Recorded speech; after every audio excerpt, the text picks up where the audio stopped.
So it's time for Monday Moments again. This is a period in the week that I love, and this week I'm welcoming certainly my favourite coach ever, a really superb executive coach, Jane Adshead-Grant, who has had a tremendous impact on my life in business and otherwise. So, Jane, welcome to our Monday Moments. This 10 minutes of what should we talk about together? So I'm just going to hand over to you because you have much to think and say about life, and I'd love to hear it. Love to hear it.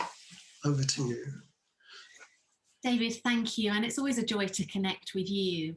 And I guess for me this day, I'll tell you what I'm thinking about, and that is the topic of dignity.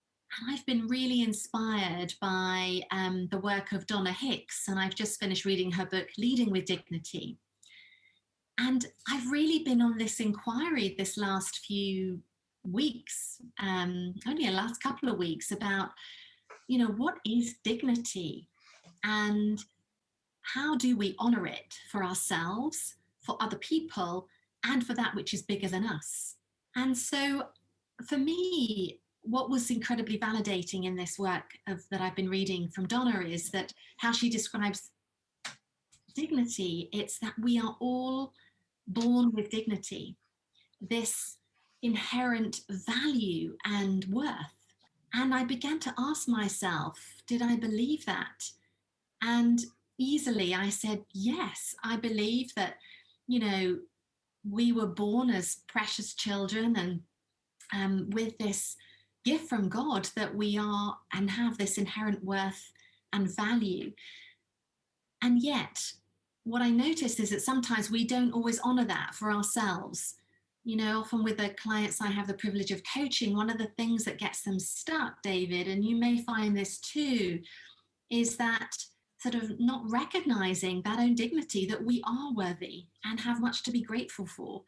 And so one of the things that I feel very blessed to do and thrilled to help people with is connect more with who they are. And in sense, that's their dignity. Because when we can connect with our dignity and then appreciate and help others, and in fact, even not help others, but actually when we dignify another human being through who they are, their identity, and their contribution to the world, well, it just facilitates and enables so much more. So this is fascinating in that the way you've expressed it is new to me. It shouldn't be, but the way you've expressed it is. So help me understand more about how do we discover another person's dignity? How do we help them do that for themselves? Beautiful question. Well, Donna has, through the absence of much literature and writing on dignity, devised her own model of dignity. And you can, that's what I love about it. And it'll be no surprise to you, David, that it mirrors that which we have witnessed in our being as we become thinking environments for others. So in the thinking environment, we talk about how do we generate the best in others, the best thinking and performance. And what we've discovered is these ways of being, it's a way of being, or these conditions which translate into behaviours. And these are the ones that dignify a human being. So Donna's work and being a thinking environment are very closely related. And so how do we help people discover their own dignity is by helping them recognise their value and worth by the way we listen, the way we acknowledge that their equality, to us as human beings, their equality in the sense that they can think for themselves and give them equal turns in when they contribute in conversation. We can honour their dignity through the way we appreciate them, the quality that we recognise in them. And we can recognise their, help people honour their own dignity through our capacity to really seek to understand who they are and their identity, who they are as a human being. And also we can recognise their dignity by, in a way, taking accountability for ourselves when and if inadvertently we violate their dignity is to apologise. Oh, okay. Would you mind if I picked up on that? Because the sense I have in what you're expressing and what Donna's written is that honouring someone's dignity, helping them feel dignified, may not be a common situation, may not be a common behaviour, which then begs the question, how do we hurt other people's dignity? I wonder what your thoughts and feelings are on that. Well, yes. I mean, I think that's exactly it. We do, as I said, whether it's inadvertently or sadly, in some cases, we do violate others' dignity. And one of the easiest ramifications or things we see in when we've done that is conflict. Right. So if you think about, where do we find ourselves in conflict? It's because we haven't listened to another. It's because perhaps we've come positional, I'm right and therefore you're wrong. It's because we've stepped over their identity, who they are. It's that we haven't given them the benefit of a doubt. We've assumed, wrong rather than what's good with the world and in them. And so these are some of the areas in which we violate others' dignity. So how have you seen this play out in business? Where I see it in the leaders that I coach is that they have overstepped, if you like, or overlooked honouring their own dignity. And what that looks like is whether it be not recognising their own value and contribution, making limiting assumptions about who they are and the value they bring. An example is I'm working with a very senior leader at the minute who's just stepped onto the executive board. But his assumptions, what's holding him back, David, are the fact that he sees and recognises his expertise, but doesn't yet see the value he can bring because he doesn't have expertise in all the other areas of the business. Yeah. Overlooking, of course, his expertise of his thinking matters because his value is bringing his speciality and his thinking more broadly around business and not having to be an expert in every single piece. So in business, I see that in leaders, that they often are making, or if you like, assuming or making limiting assumptions about themselves in their role and their capacity to add value. Right. So how does this lack of dignity or lack of awareness that dignity is needed, how does that, and you coach leaders, that's almost the whole of your business life, I understand. How does that play out when the leaders just don't have that skill or don't have that awareness to do that to others? What happens then? It's a brilliant question. And this is where Donna's work of leading with dignity is so profound. Because to your point, and I really appreciate this, is it's the lack of awareness. And so what can really help is, helping people recognize the things you're asking me right now is how do we behave in a way that dignifies others? What constitutes dignifying a human being? So the first step, I think, is awareness. So sharing with people, how do we behave in a way that dignifies a human being? And then also sharing, on the other hand, where might we violate someone's dignity? And I think one of the most powerful ways of assessing this is simply to ask, to ask the question, when have you felt most dignified as a human being? And where have you felt people have violated your dignity? And that in itself, those questions help people become so aware of often why there is a challenge or a conflict or a misalignment within their team and or the business. So as you talk, I'm scanning, and you can probably see it in my eyes, oh my goodness, where have I done this not well? And have I ever accomplished this with others? And I'm sure most people you speak to do that. Oh, am I really doing this? So I wonder where you've seen this done really well and where you've seen this just not working. I don't mean a specific company, personal place, but I just wonder if you can give us examples of how this is what it looks like when it's not done well, and this is how you can turn that around.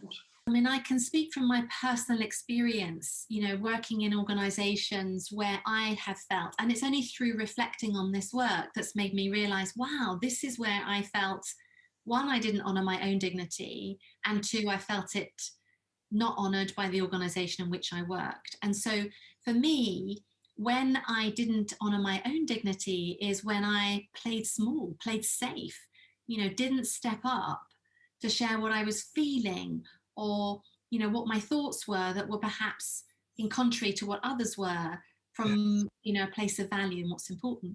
And then, working in an organization where a leader in a business, I felt utterly humiliated by the way he bounded into my workplace and where I was working at the time, and shouting at the top of his voice his discontent in not getting the number of graduates that he had elected for in our graduate recruitment program, because other parts of the business were also requiring new graduates. But it was the way he handled publicly his frustration on me. And back then, many years ago, before I did the work on myself I've done now, I just took it all in and really wanted the floor to open up and be swallowed up. And I just didn't honor my own dignity in terms of my value and worth in that moment. And I can share with you an example of where I see leaders who absolutely lead with dignity and create a culture where other people feel dignified. I'd love to hear that. And well, this is the wonderful work of Bob Chapman, who I know I shared, I think, a little bit with you before, Bob is the CEO of a global capital goods manufacturing organization called Barry Waymiller. And through Bob's own epiphanies, really, that have come over a number of years, that he, together with his leadership team, created the guiding principles of leadership, which in a way are inviting team members to behave in ways to dignify one another. And they are to listen deeply with empathy, to trust employees, to give them that responsible freedom, to provide feedback that helps them to grow, and to recognize and reward them for who they are as human beings, not only what they do, but who they are.